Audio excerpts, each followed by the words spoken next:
Kapil Chopra, a man who is the president of the Oberoi Group of Hotels, boasting a huge and rapidly growing roster of some of the most luxurious properties in the world. And when he's not immersed in his day job, he finds time to relax and indulge in his other passion. Art District 13, his own gallery, is an extension of all his passion for beauty and aesthetics.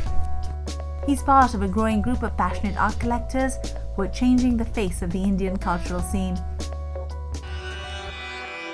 We are 30 Oberoi hotels globally, but I know that whenever I walk into an awards function where they're going to give some of the best hotel awards in the world, one of the biggest things is everybody says that in the top 10 you'll at least take 2-3, and we're only 30 hotels. And I think the great unique thing about Oberoi Hotels is that we are a company which is all about bespoke, personalized, very different hotels. They win all the awards, their customers love them, our guests are very fond of our hotels, but I think they're all, if I may say, a work of art. It's great architecture with a lot of service detail, and then complemented by a wonderful people, really, actually. And I think, so every hotel is actually a work of art. So, to be into art or to be associated with art is actually a natural extension of life. And I see that this is a natural extension of your interest in, obviously you see your hotels as art, and therefore, so just tell me the ethos of this gallery.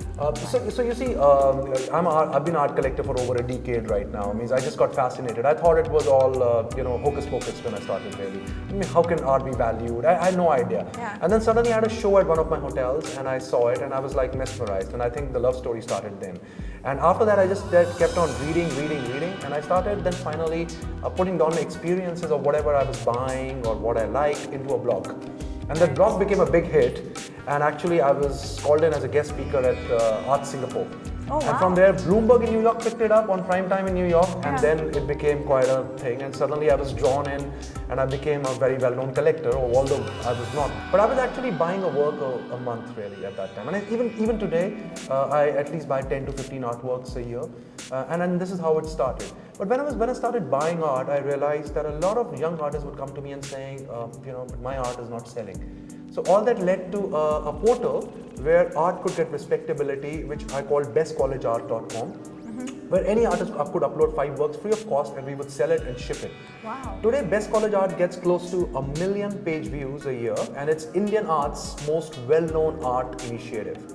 Why do I call it an initiative is because all the money that we earned from Best College Art went into founding India's first art magazine called The Wall, which is again online and free for subscribers. Right. And then the third thing was a natural extension of this place, which is Art District 13.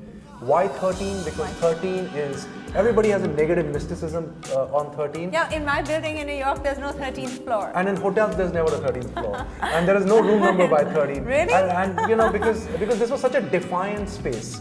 So we said, why not call it Art District 13? Because if we would have called it Art District 5, I guess nobody would have asked us why do you call it 5, yeah?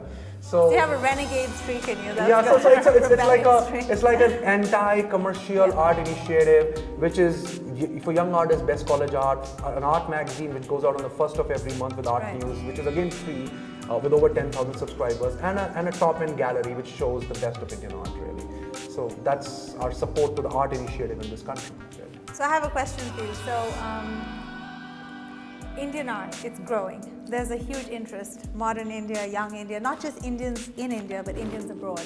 Can you comment on it, just the growth and the vision and the future? Do you think there is one? I know you said something about 2007 was peaking and it's down, but it's going to rise again.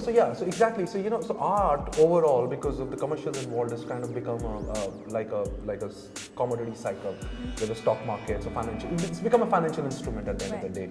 But in an evolving market, what really happened in India was from 2003 to 2007, art market valuations just peaked out of the blue. Speculators, everybody came in, investors came in. People were not really in for the love of art, really, or were not really in for appreciating it.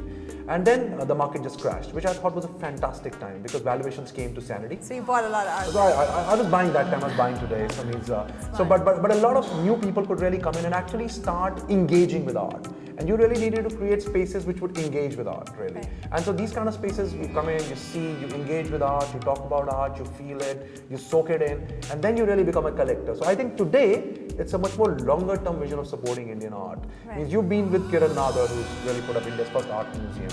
So initiatives like Kiran, who's really put in a great endowment fund and doing a great museum, and what we're doing here, creating a self-sustaining art initiative which launches a new initiative, whether it's a website, whether it's a magazine or a physical gallery space. Our future is we could be in New York, we could be in Berlin, we could be in Dubai. As someone who is Indian but lives outside, and I come back every few years, I see so much change in everything: art, food, fashion. I see incredible change, and it's moving in a direction. As for someone who's so interested in all of this, can you sum it up for me? So I think honestly, it's the sign of a growing economy. It's the sign of maybe the next powerhouse in the world economy really coming through. It's a sign of a maturing India really now really coming in with all its power. And I think I see it myself. You know, whenever I go out for a couple of weeks and even come, I see the change myself.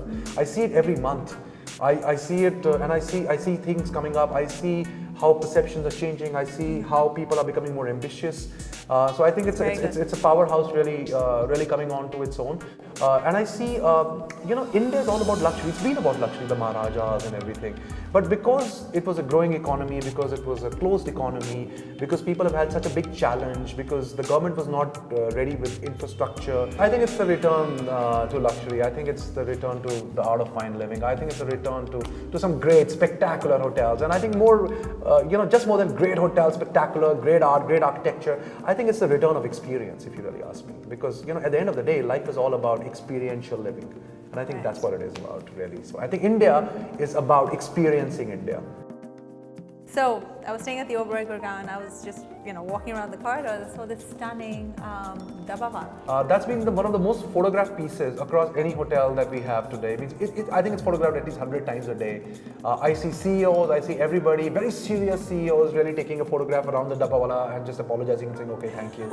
Okay, so it's really a phenomenal icebreaker. No one's knocked it over, right? No, because it's quite heavy. Because you see, the whole idea was that that was a place for a very nice table with a nice flower arrangement on it. Yeah. But I thought it was so sterile. And that's where I think that design and art really come together into great fine hotels. And we said, I was looking for a piece which signified food, and nothing signified food and efficiency in food more than the Dabawala. It's a Six Sigma study that they make one defect per million while they're delivering food, and they have no computerized system. They do it on chits. And I saw this stunning piece by an artist called Valesh Shinde, who works in brass and takes him close to 9 months to do that work. And this thing is, the Dabawala actually represents your stomach. And because he's satisfying the urge of your stomach to feel completely satiated. And I think it was a perfect piece before you get into the bar. Have some great food, have some great wine, and live well.